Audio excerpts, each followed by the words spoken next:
Kazi ni muhimu kwa ustawi wa familia, lakini familia nayo ni muhimu kwa ustawi wa kazi. Kwani baraka na mafanikio katika kazi zetu huanzia nyumbani. Kwa hiyo, pamoja na majukumu mbalimbali tulionayo ya kutafuta fedha, tusisahau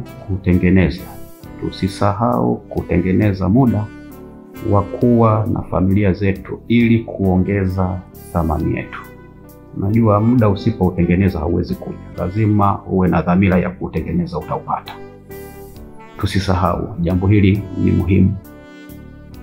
Fedha tunazotafuta ni muhimu. Maisha yetu yanahitaji fedha.